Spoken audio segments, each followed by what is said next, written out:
Kaixo guztioi, bideo honetan bi tresna interesgarri aurkeztuko dizkizuet. Perplexity eta Yukon, hain zuzen.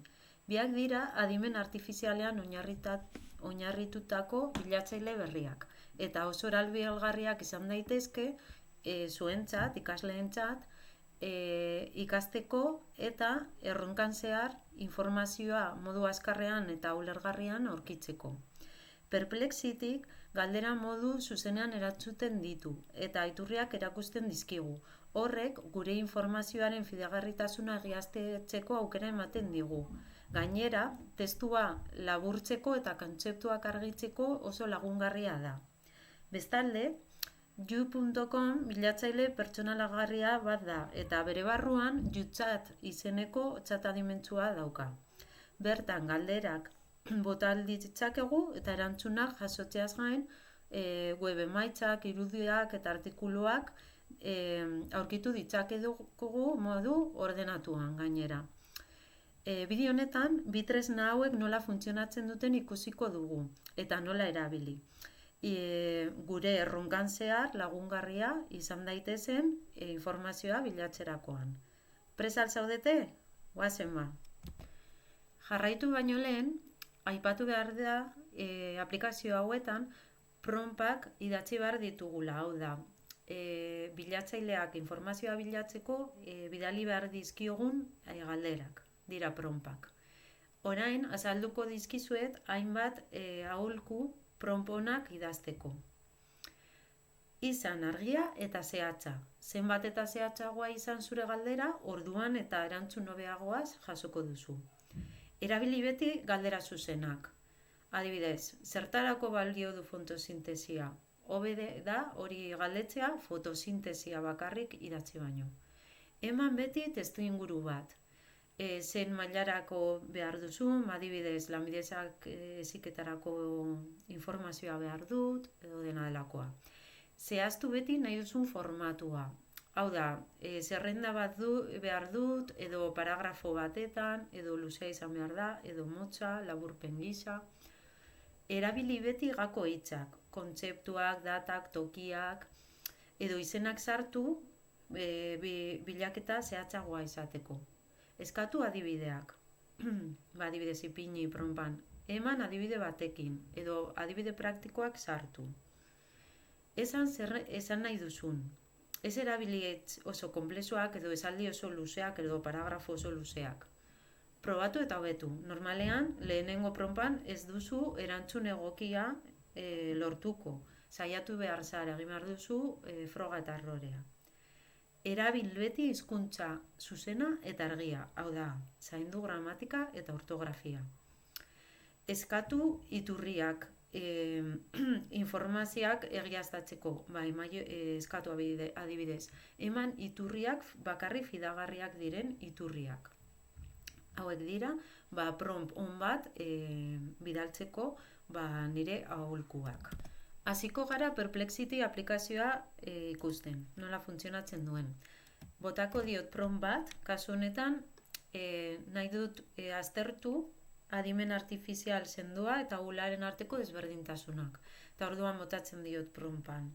Zein dira adimen artifizial sendoaren eta ahularen arteko desberdintasun nagusiak, azaldu bakoitzanen zer definizioa helburuak eta adibide errealak. Eman informazioa modu laburrean eta argian. Eta gehitu iturri fidagarriak. Sakatzen dut botoia. Eta denbora bat pasa denean, Perplexity erantzuten dit. Zer ikusi dezakegu hemen pantailan, nire prompta eta gero beraren erantzunean goiburuan ipintzen ditu iturriak. Eta lehenengo 3 iturriak, Wikipedia, eta berria, eta beste Wikipedia entziklopedia.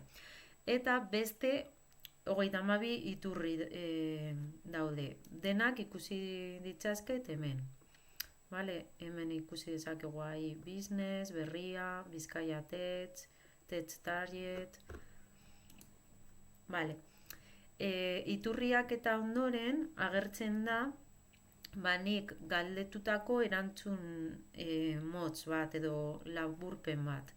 ematen dit titulua eta gero definizioak, adimen artifizialaren aula eta sendoaren definizioak, helburuak, bi adimen artifizialen helburuak eta adibide realak.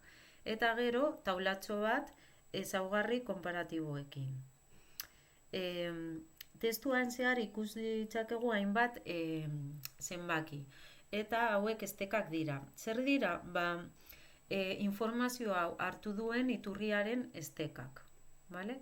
Beraz, hemen guk behin informazio hori guztia jasota zer egin behar dugu. Konprobatu edo ikusi ea nondik atera duen informazio hori, ea iturri fidagarri bat den eta baieztatu dena egokia eta zuzena dela. Eta azkenik, laburpen hori eta ondoren agertzen dira beste galdera erlazionatutak. Vale? Berak interesgarriak iruditzen zaizkion hainbat esteka gai honekin erlazionatutak daudena. Eta orain ikusiko dugu YouCom aplikazioa. Antzekoa da, ikusten dugu prompa bidaltzeko kasa daukagula, vale? Eta bidaltzen diogu, eta bidaltzen diogu prompa. Vale. Kasu honetan bukatu dira gaurko bidalketak, joango gara lehen egin dudanara, vale? Vale. Hemen, botatzen diogu galdera berriro, vale? Zein diren adimen artifizialan eta sendoaren aularen arteko desberdintasunak, eta zer egiten digu? Erantzuna burutzeko workflow hau egin du. Lehenengo pentsatzen ari da, gero Activating Advanced Capabilities and Reasoning, egiten du bilaketa, eta azkenean ematen dit erantzuna. Vale? Azaltzen dit hemen emandako pausoak. Eta gero, bestean Perplexity egin duen bezala, ematen dit laburpen bat. Eta laburpenen honetan ere aurkitu ditzaket hemen nondik atera dituen, zeiturritik atera dituen informazio bakoitzak. Hemen dauzkat estekak. applydeikurs.com, leku berdinetik builtin.com, eta ematen dit gero adimen artifizial sendoaren definizioa eta ezaugarriak. Eta beraien arteko desberdintasun nagusiak. Ikusten duzuen nola prom berdinetik batera dit informazio pizka bat ezberdina.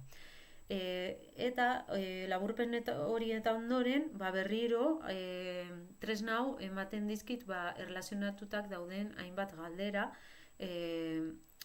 gai honetekin erlazionatutak daudenak eta interesgarriak izan daitezkenak. Eta eskuinean aurkitu ditzakegu gure iturriak. Erantzunaren, berak eman didan erantzunaren iturriak. Hemen daude 4 esteka nagusi eta gero beste iturriak, 26 iturri, hemen botoi hori sakatzen ikusi ditzakegu. Eta kasu honetan ere beste formatu batetan ematen dizkit emaitzak, irudiak, kasu honetan ez ditu aurkitu, bideoak eta berriak. Beraz, ikusi dugun bezala, bai Perplexity, bai YouCom, bezalako adimen artifizialeko tresnak ikasleoi informazioa bilatzeko erronkan zehar eta zalantzak argitzeko laguntza handia izan daitekeen erremintak dira. Garrantzitsua da, dena den, tresna hauek arduraz eta modu kritikoan erabiltzea. Eta beti informazioa kontrastatzea. Espero dut bideo hau zuen gustokoa izatea eta hemendik aurrera tresna hauek konfiantzaz eta trebetasunez erabiltzea. Eskerrik asko zuen arretagatik eta bestera arte.